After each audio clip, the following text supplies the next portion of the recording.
Қайырлы күн, құрметті көрермендер және оқушылар. Менің есімім Жамбыл, математика пәнінің мұғалімімін. Бүгін біздер жаңашалық бастайын деп отырмыз.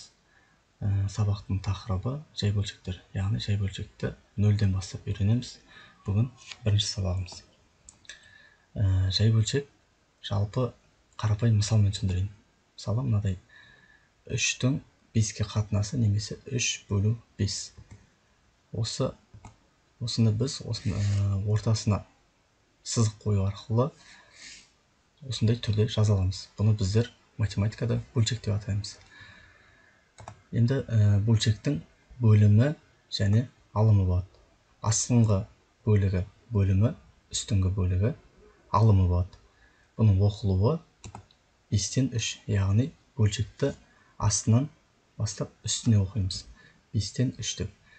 Енді осы бөлшекті кері жазсақ қалай болады?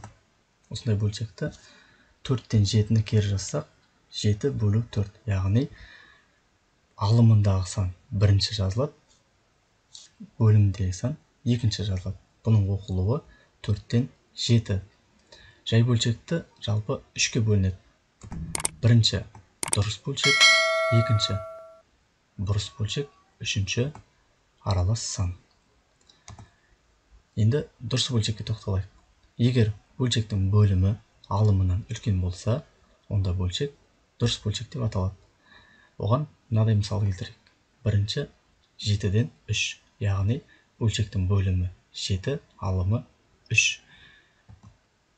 20-дан 9, келесі 98-ден 97, келесі 74-тен 6, 101-ден 88, 1871-ден 98.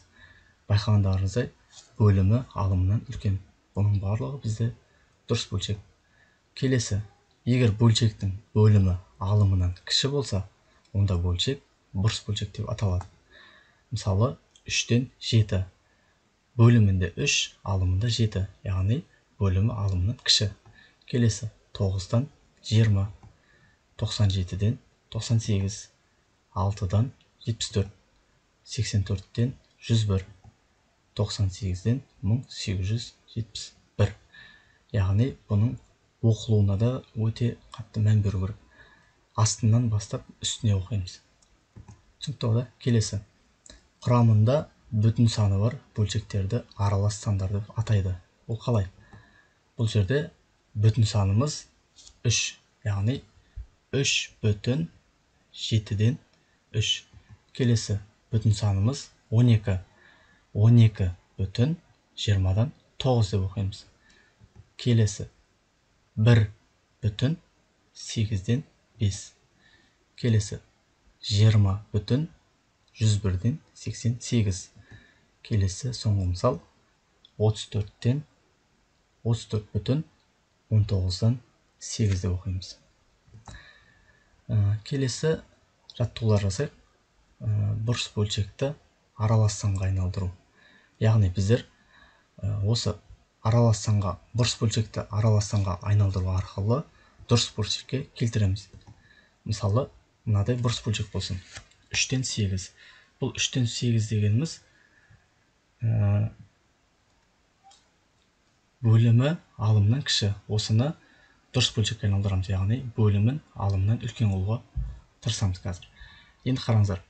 3-ті нешеге көбейтсек 8-ге жақындайды. 3-ке көбейтсек 9 асып кетеді. 3-ке көбейту болмайды. 2-ге көбейтейік. Сонда бұл 2 бүтін, бөлшектің бөлімі өзгермейді. 3 деп жазып қоямын. Сосын 3 пен 2-ні көбейтсем 6, 8-ден 6-ны азайтам. 2 шығады. Бұл бізде бөлшектің алымы. Келесі мысал 8-ден 35. 8-ді нешеге көбейтсем 35-ке жақындайды. 4-ке көбейтсем 35-ке жақындайды. Бөлшектің бөлімі өзгермейді. 4 пен 8-ді көбейтсем 32, 35-тен 32-ні азайтсам, қалады бізде 3. Демек, 3 бізде бөлшектің алымы. Келесі мысал 13-тен 79. 13-ті нешеге көйтсем 79-ға жақындайды. Мысалы 6-ға көйтсем 79-ға жақындайды. 6 мен 13-ті көйтсем 78, 79-дан 78 азайтам, сонда 1 қалады. Бөлшектің бөлімі 1 болады екен. Келесі мысал 104-тен 550. Яғни 104-ті нешеге көйтсем 550 жақындайды. 5-ке көйтсем 5-ке жақындайды. 104-ті 5-ке көйтсем 520, 550-ден 520-ны азайтсам қалады 30. Яғни 30 бөлшектің алымы. Келесі мынадай мысалдарды үйден өздеріңіз шығарып көріңіздер жаттығу ретінде. Енді керісінше аралас санды бұрыс бөлшекке айналдырайық. Мына жақта біздер бұрыс бөлшекті аралас санға айналдырсақ, енді аралас санды бұрыс бөлшекке айналдырамыз. Ол қалай? Бұда 2,8-ден 1. Осыны бұрыс бөлшекке айналдыру үшін 2 мен 8-ді көбейтеміз және 1-ге қосамыз. 2 мен 8-ді көбейтсем 16, оған 1-ді қоссам 17. Бұлда да бөлшектің бөлімі өзгермейді, 8 болып тұра береді. 2 мен 8 көбейтсем 16, оған 1-ді қоссам 17. 8-ден 17. Яғни бұрыс бөлшекке айналдырдық.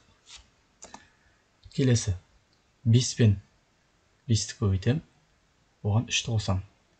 Бөлшектің бөлімін өзгермей жазып қоям. 5 деп 5 пен 5-ті көбейтсем 25, оған 3-ті қоссам 28. Келесі мысал 10,15-тен 6. Осыны бұрыс бөлшекке айналдыру үшін бірінші бөлшектің бөлімін өзгертпей жазып қояйын. 10 мен 15-ті көбейтсем 150, 150-ге 6 қоссам 156. Келесі 12,20-дан 8. 12 мен 20-ны көбейтсем 240, 240-қа 8-ді қоссам 248. Сонда 20-дан 248. Есептеулерді біз көбейту, қосу деп отпаймыз, сіздерге түсінікті болсын жазып отырмын. Мына жерде мен ойша есептегендей, есептеулерді де осылай ойша есептейміз. Келесі мынадай жаттығуларды өздеріңіз үйден орындап көріңіздер. Осымен бүгінгі біздің бірінші сабағымыз аяқталды. Назарларыңызға рахмет. Келесі сабақта осы бөлшектерді ортақ бөлімге келтіру және бөлшектерді қосу, азайтуды үйренетін боламыз. Сіздермен болған математика пәні мұғалімі Жамбыл. Назарларыңызға рахмет.